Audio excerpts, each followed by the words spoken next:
Salut YouTube, aujourd'hui on se retrouve pour une nouvelle vidéo, donc une vidéo assez courte mais simplement pour vous présenter le système HPA, un système qui commence à pas mal circuler sur les terrains parce que finalement il résout énormément de problèmes liés au GBBR, comme la plupart des gens le savent, le gaz l'hiver c'est pas trop ça, alors que là avec de l'air comprimé on peut jouer toute l'année sans le moindre problème, en plus du fait qu'il résout les problèmes de cooldown, il résout les problèmes de dégazage. Et pour ceux qui sont utilisateurs du Chris Vector, comme vous le savez, le nozzle est en métal et ça pose pas mal de problèmes. Et comme moi personnellement ça me fait chier d'avoir une réplique à 1500 € que je peux utiliser qu'un tiers de l'année parce que l'hiver il veut pas jouer, dès qu'il fait un peu froid il veut pas jouer. Et le problème du gaz c'est que la puissance est vachement irrégulière, surtout pour un sniper c'est très problématique. Donc j'ai voulu trouver une solution à ce problème et la meilleure solution que j'ai trouvée c'est le système HPA. Donc alors, dans le système HPA qu'est-ce qu'on a? On a une bouteille, ce qui est normal, on a le régulateur de pression, on a le câble et on a la valve qui vient se mettre sur le chargeur, donc hop, qui est ici, donc on a la valve qui vient se placer sur le chargeur. Alors pourquoi elle est de travers? Parce que simplement si on la met droit, on ne peut plus rentrer le chargeur, puisque le plot qui se trouve à l'arrière qu'on vient brancher sur le chargeur est un peu gros et du coup on ne peut plus rentrer le chargeur court sur le Vector. Donc c'est un peu problématique. Donc j'ai mis du côté droit puisque je suis droitier et ça me dérange pas plus que ça. Qu'est-ce qu'on peut dire de plus? Donc j'en ai eu pour environ 200 € dans tout le matériel compris. La bouteille, le régulateur de pression, le câble, les valves et l'installation des valves puisqu'il faut quand même perforer le chargeur pour installer la valve. JB Airsoft me l'a fait pour un tarif plus que raisonnable, j'en ai pour un peu moins de 200 € dans l'ensemble. Je pense que pour une réplique à 1500 €, trouver une solution pour le fiabiliser d'une façon définitive, je pense que c'est pas, je suis plus à 200 € près. Alors le gros avantage du système HPA c'est quand même le fait qu'on puisse régler la puissance de sa réplique juste en tournant la molette qui se trouve ici, donc c'est le régulateur de pression.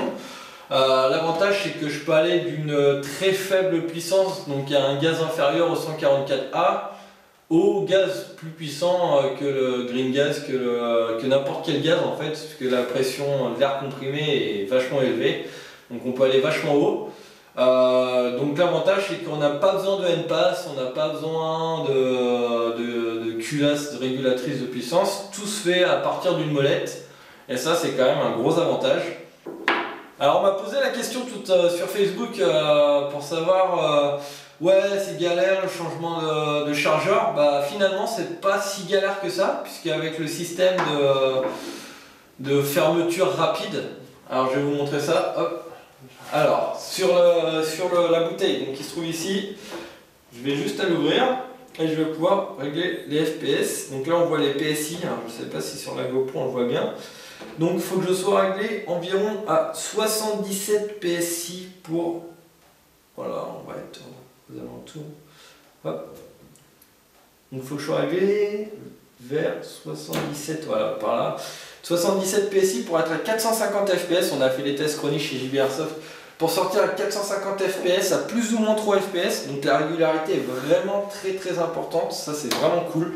C'est qu'avec le système HPA, vu qu'il n'y a pas de décompression du gaz, on a une régularité sur la puissance et ça c'est vraiment cool.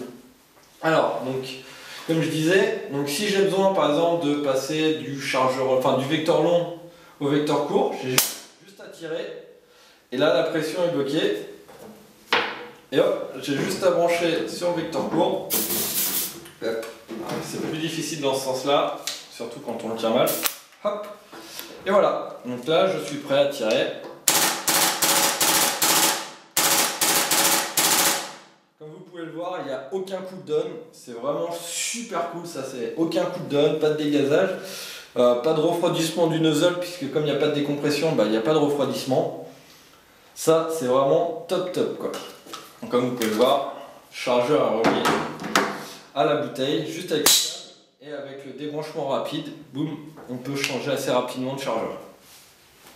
Bon et bien maintenant place un petit test chronique, donc je vais vous montrer à 77 PSI la puissance en sortie du vecteur sniper, et après je ferai un petit changement pour le vecteur court.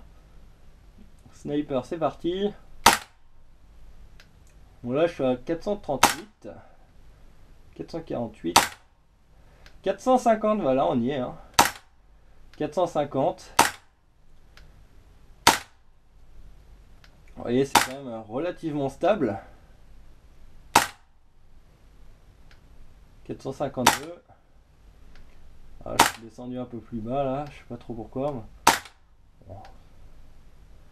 S'il y a une bille tous les je sais pas combien qui bouge vraiment beaucoup.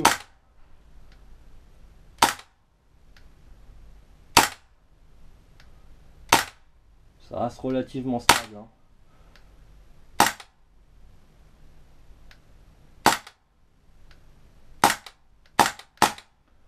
Hop, voilà, changement rapide sur le vecteur court qui se trouve quelque part derrière moi, voilà, exactement ici. Hop, c'est parti. Donc même puissance, hein, je ne touche pas à la bouteille de gaz. C'est parti. Ah, merde, je suis en automatique, fuck. Hop, par coup, ça sera mieux. Alors, ce qui va me donner... Alors, voilà, 300.